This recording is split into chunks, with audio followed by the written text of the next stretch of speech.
آپ کو شہید کرنے والا ظالم، اس کی پیشانی کے اوپر سجدے کا داغ بھی تھا، وہ قرآن کا حافظ بھی تھا، اور وہ آپ کو شہید کیوں کر رہا تھا؟ کیونکہ ظاہر سی بات ہے لوگوں نے قرآن کو بیس بنا کر فرقہ واریت کی۔ وہ خوارج تھے، خوارج وہ تھے جو قرآن کی آیتیں، جو ہندوؤں، جو قرآن کی آیتیں بتوں مشرکوں کے بارے میں اتری ہے اس کو مسلمانوں پر فٹ کرنا۔ آج سے 4-5 سال پہلے پاکستان میں یہ ہوتا تھا، لوگوں کی گردنیں کاٹی جاتی تھی، مسجدوں میں دھماکے ہوتے تھے اور قرآن کی آیت پڑھی جاتی تھی۔ انہوں نے یا غوث کہا یہ مشرک ہیں، ان کو مار دو، یا رسول اللہ کہا مار دو، پڑھتا وہ قرآن تھا۔ اب آیت جو پڑھ رہا ہے وہ مسلمانوں کے لیے نہیں ہوتی تھی، وہ کفار کے شرک کے متعلق ہوتی تھی، اس کو لا کر یہاں فٹ کرتے تھے، جس طرح کہ بخاری شریف کے اندر موجود ہے کہ ان تلقوا الی آیت نزلت فی الکفار فجعلوها علی المؤمنین۔ حضرت عبداللہ ابن عمر کہتے ہیں خارجی وہ ہے کہ جو آیتیں اللہ کافروں کی مذمت میں اتارتا ہے اس کو مسلمانوں پر فٹ کرتے ہیں۔ حضرت علی نے جب حضرت امیر معاویہ سے صلح کی تھی، صلح کرنے کے لیے جو آپ نے حکم بھیجے تھے، تو خارجیوں نے کہا ان الحکم الا للہ، اللہ کے سوا کوئی حاکم نہیں ہے، آپ نے حاکم کیسے بنا لیا؟ ادھر مناظرہ بھی ہوا، مباحثہ بھی ہوا، قرآن کا غلط انہوں نے استعمال کیا، غلط ترجمہ کیا، غلط تفسیر کی، اور حضرت علی نے فرمایا تھا کہ کلمۃ حق ارید بہ الباطل، بات تو وہ ٹھیک کرتے ہیں لیکن ترجمہ غلط کرتے ہیں۔ خارجی عبد الرحمن بن ملجم، اس کا باپ یا اس کا عزیز یا اس کو جس نے ٹپ دی تھی، اس کے باپ کو صفین کے اندر یا نہروان میں، نہروان جو خارجیوں کے ساتھ جنگ مولا مرتضیٰ کی تھی، اس میں حضرت علی نے جس بندے کو مارا تھا، اس کی بیٹی نے عبد الرحمن بن ملجم کو کہا کہ تم جاؤ اور علی کو گویا کہ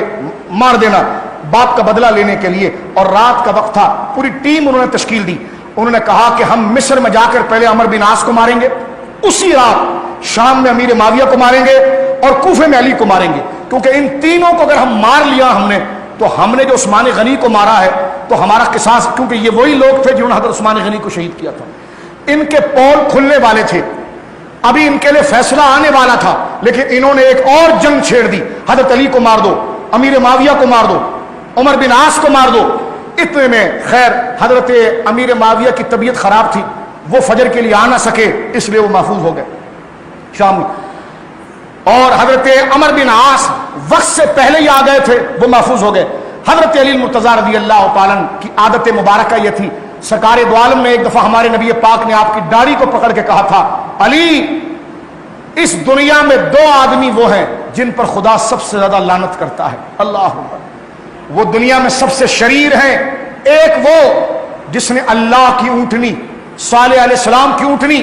جس کے ذریعے اللہ کی قدرت ظاہر ہوئی تھی، جنہوں نے اس کی کونچیاں کاٹی تھی اور اس اونٹنی کو ذبح کیا تھا، مار ڈالا تھا، ایک وہ علی جو تیری کن پٹی پر تلوار کی ضرب مارے گا اور تیری داڑھی خون سے بھر جائے گی، وہ شخص روح زمین کا بدترین آدمی ہوگا۔ تو جو علی پر ضرب لگائے وہ بدترین آدمی، اور جو علی کی تعریف کرے وہ اللہ کی نظر میں سب سے عزیز ہے۔ جن کی توہین کرنے والوں پر عذاب اتنا سخت ہے تو ان کی تعریف کرنے والوں کا مقام کیا ہوگا؟ حضرت علی بار بار کہتے تھے اپنے بیٹے سے، میری داڑھی خون سے بھر گئی؟ کہہ رہے کہ حضور نہیں، آپ کو بخار تھا۔ فرما پھر میں نہیں مروں گا، میرے نبی نے کہا ہے یہ کہ جب تک میری داڑھی خون سے نہیں بھرے گی، یعنی اتنا یقین تھا حضور کے کہنے پر۔ آج حضرت علی کے قول سے میرے بچوں، میرے بھائیوں میں پتا چلتا ہے میڈیا کچھ بھی کہے، گورا کچھ بھی کہے، ورلڈ ہیلتھ والے کچھ بھی کہے، جو حضور نے کہا وہی ٹھیک ہے، بس اطاعت رسول میں آنکھ اور کان کو بند کریں، اس کو فالو کریں اور اسی کے پیچھے چلیں، اور یہ نہ کہیں میرا جسم میری مرضی، بلکہ یہ کہیں میرا سب کچھ آپ پر قربان یا رسول اللہ، تاجدار ختم نبوت زندہ، میرا سب کچھ آپ پر قربان یا رسول اللہ۔ حضرت علی فجر کی نماز کے لیے آ رہے تھے، جب آپ آ رہے تھے تو ابن ملجم نے ایک تلوار جو کئی دن اس نے زہر کے اندر بھگو کر رکھی تھی، اور وہ تلوار انتہائی زہریلی تھی، حضرت علی مرتضیٰ لوگوں کو اٹھا رہے تھے نماز کے لیے، فجر کے لیے، اٹھو نماز کے لیے، اٹھو نماز کے لیے۔ وہ بدبخت حضرت علی، ظاہر سی بات ہے 62-63 سال آپ کی عمر شریف تھی، بدن پر نکاحت بھی بہت آ گئی تھی، کیونکہ اتنا یہ ایک بہت بڑی تقریر کبھی آپ پڑھیے گا، اتنا مظلوم خلیفہ کائنات میں نہیں آیا جتنا حضرت مولا علی کو تھکایا گیا، ستایا گیا۔ یعنی یہ حال ہو گیا کہ حضرت علی کہتے تھے یا اللہ مجھے اپنے نبی کے پاس بلا لے۔ یعنی حضرت علی جیسے صبر کا مظاہرہ کرنے والا، اور حضرت علی نے کہا تھا مجھ پر تم سختی کر رہے ہو، لیکن میرے بعد جو تم پر حکمران آئیں گے نا تو تم زمین پر ناک بھی رگڑو گے تم سے وہ عذاب جائے گا نہیں۔ آج تک دیکھیں مسلمان پر جتنے بھی حکمران آئے ستیہ ناس نکال دیا مسلمانوں کا۔ تو حضرت علی اور عثمان غنی کی جو امت نے ناشکری کی اور ان کی توہین کی ہے نا، یہ اس کا عذاب قیامت تک امت بھوگتے گی۔ حضرت علی جب آگے آئے لوگوں کو جگاتے ہوئے، وہ ابن ملجم، وہ ملعون، خدا کی لعنت ہو اس پر کہ وہ آگے بڑھا اور اس نے حضرت علی پر ضرب ماری۔ جب حضرت علی پر ضرب اچانک ماری تو وہ اتنی گہری تھی کہ آپ کے سر مقدس کے اندر وہ تلوار داخل ہو گئی